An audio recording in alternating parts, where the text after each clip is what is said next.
All right, ready to dive deep. Today we're exploring the wild world of human mating strategies with David Buss's The Evolution of Desire.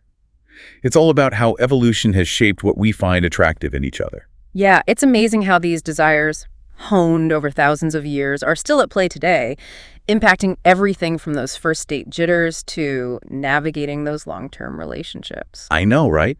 And Buss throws out this crazy fact right at the start. A man's sperm count increases the longer he's been away from his partner. Like, what's going on there? Evolution, what are you up to? Well, it all boils down to the different evolutionary pressures men and women have faced. These pressures have shaped what each sex instinctively looks for in a potential mate.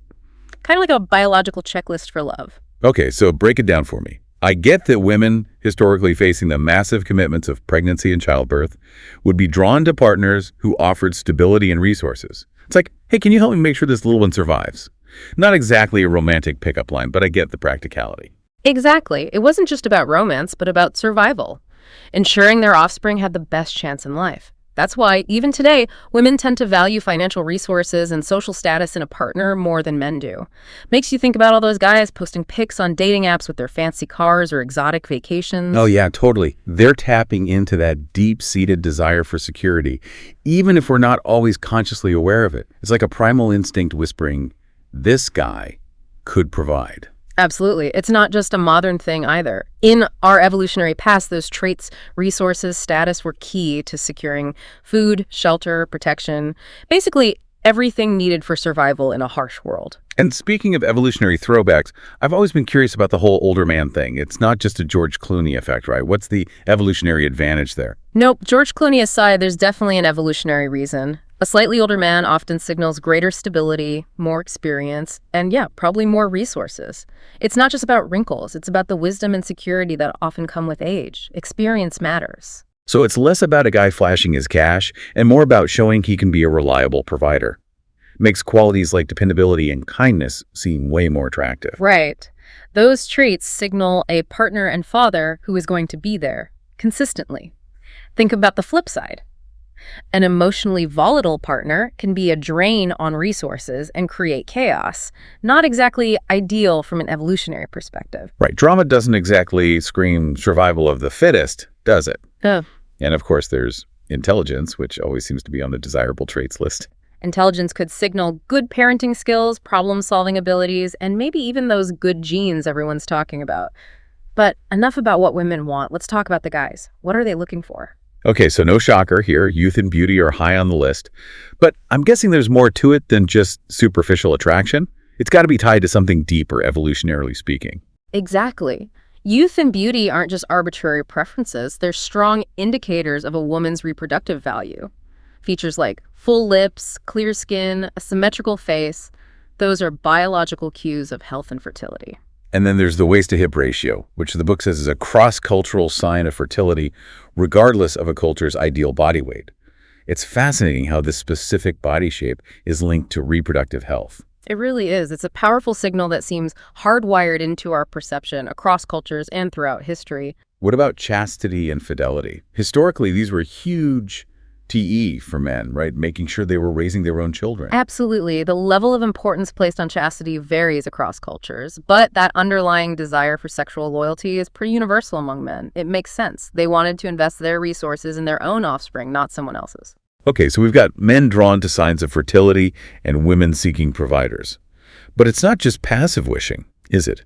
Both sexes have developed strategies to attract mates, and sometimes, let's be honest, to undermine their rivals. It's like a game of love and strategy out there. It totally is. Competition plays a huge role in the mating game. Men might flaunt their resources, put on displays of bravery, anything to grab attention, and sometimes they might even resort to deception, feigning commitment for a quick fling. Whoa, sneaky. And women, are they playing the game too? Oh yeah, definitely. Women might focus on enhancing their appearance or demonstrating loyalty to signal they'd make a good long-term partner, but they can also get pretty strategic, subtly putting down their rivals to gain an advantage. It's a fascinating mix of honesty and, let's call it cleverness, all in the name of love. It really is, and it makes you think about all those subtle signals and strategies we use without even realizing it. But let's say a couple manages to survive that initial attraction phase. They find each other appealing and decide to give it a shot. But staying together, Well, that's a whole other challenge. You're right. Long-term relationships come with their own set of complexities. And as you might have guessed, evolution has shaped strategies for maintaining those relationships too. It's not just about finding a partner, but keeping them. And this is where things get really interesting. Okay, I'm hooked. Let's talk about it. So we've got couples trying to make it work for the long haul. But here's the thing. Evolution isn't just about finding a mate. It's also about keeping them. And you know what plays a big role in all of this? Weigh it on me. Jealousy. It's that green-eyed monster that can wreak havoc on relationships. But Buss suggests it actually serves an evolutionary purpose, like a built-in alarm system. An alarm system for what? For threats to your relationship. Think about it. Jealousy alerts us to potential rivals or situations that could jeopardize our bond with our partner. And ultimately, it's about protecting our reproductive investment. All those years of finding a mate, attracting them, building a life together. It's like evolution is saying, hey, pay attention, this is important. Okay, that makes sense. But men and women seem to experience jealousy so differently. Like, we've all seen those movie scenes where the husband is fuming over a suspected affair while the wife is worried about her husband's emotional connection to another woman. Are those just stereotypes, or is there something more to it? It's not just a stereotype. There are actually deep evolutionary roots to these differences. Men tend to be more distressed by sexual infidelity because of paternal uncertainty. It's that fear of raising another man's child, investing all that time and energy and resources, and then poof, it wasn't even your kid. Makes sense from an evolutionary perspective. You don't want to waste your resources on someone else's genes. Exactly. And for women, emotional infidelity is often more distressing. It signals a potential loss of resources and commitment. If her partner is emotionally invested in someone else, she risks losing his support and protection, which could have been disastrous in our evolutionary past. So it's not just about the act of cheating itself, but about the underlying threat to the relationship and its ability to support offspring. It's like evolution is saying, hey, this is a red flag. This could put your future kids at risk. Exactly. It's a fascinating example of how evolution shapes our emotional responses in ways that might seem irrational on the surface. But when you look at it through an evolutionary lens, it starts to make a lot more sense. So we've got these powerful emotions driving our behavior, but we don't just passively experience jealousy, right? People actually use different tactics to keep their partners. It's like a whole arsenal of mate retention strategies. You got it. And those tactics can range from vigilance, like constantly checking up on your partner or monitoring their social media, to grand gestures of affection, gift giving, providing resources, anything to reinforce the bond and ward off potential rivals. And I'm guessing some of those tactics aren't so healthy? Some people resort to more manipulative or even aggressive tactics to keep their partners. Things like threats, isolation, controlling behavior. It's a reminder that while these evolved desires are powerful, they don't excuse harmful behavior. Right. Understanding where these behaviors come from doesn't mean condoning them. Exactly. It's about increasing awareness, not justifying bad behavior. And sometimes, even with our best efforts, relationships don't last. Even breakups can be viewed through an evolutionary lens. Wait, so even breakups have an evolutionary angle? They do. The book highlights how infidelity and infertility are two of the most common causes of breakups across cultures. And it makes sense when you think about it. Those are fundamental deal breakers when it comes to fulfilling our core reproductive needs. Right. If the goal is to pass on your genes, then a partner who is unfaithful or unable to have children presents a major obstacle. Exactly. It's like evolution is stepping in and saying, okay, this isn't working. Time to cut your losses and find a partner who can help you achieve your goals. So it's not just about finding a partner, but finding the right partner for the long haul. And even without infidelity or infertility in the picture, changes in what Buss calls mate value can lead people to reevaluate their relationship. Mate value. What does that even mean? It refers to the qualities that make someone a desirable mate.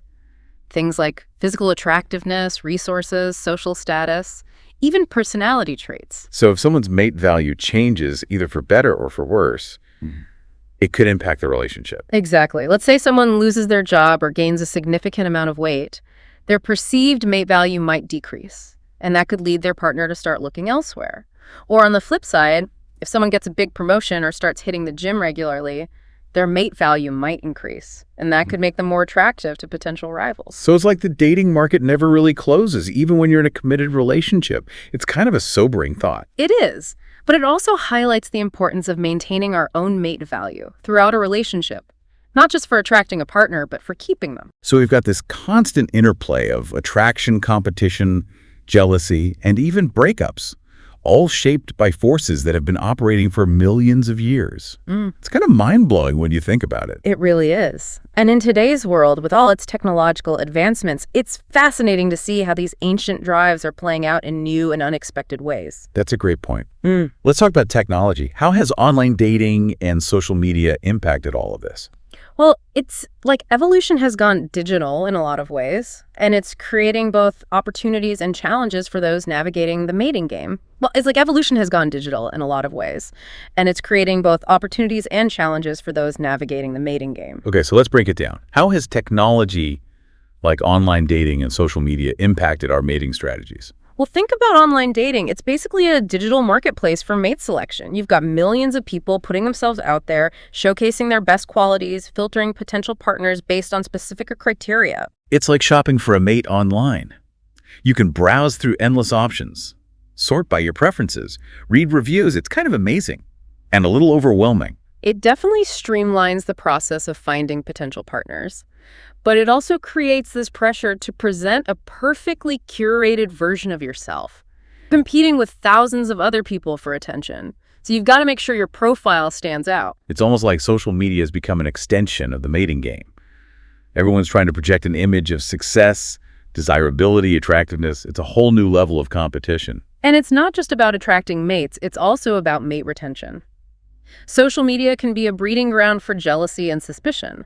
People constantly monitoring their partner's online activity, feeling threatened by potential rivals. It's like technology has given us all these new tools for connecting with each other, but it's also amplified some of the anxieties and insecurities that come with navigating the mating game. That's right. It's a double-edged sword. On the one hand, it's easier than ever to find potential partners, connect with people from all over the world.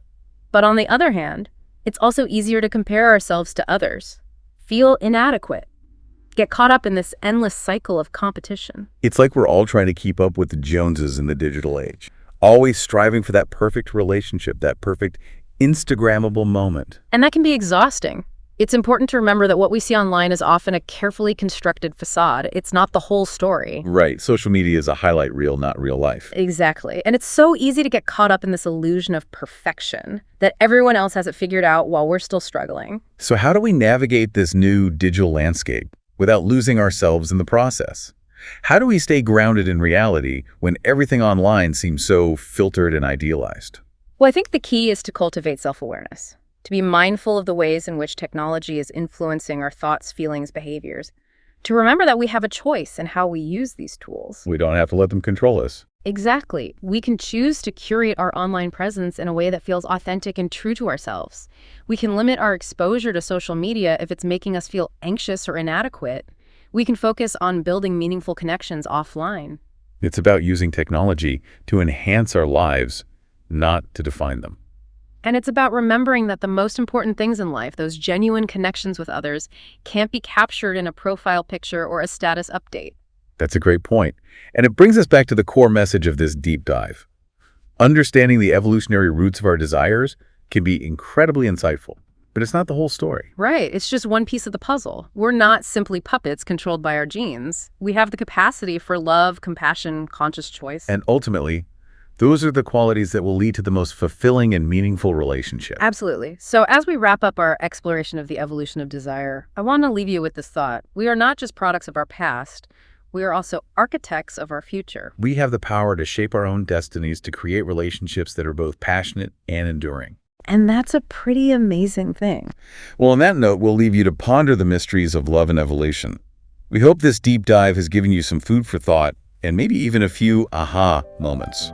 And remember, the mating game is complex, but with knowledge, self-awareness, and a little bit of effort, you can create relationships that are both fulfilling and joyful.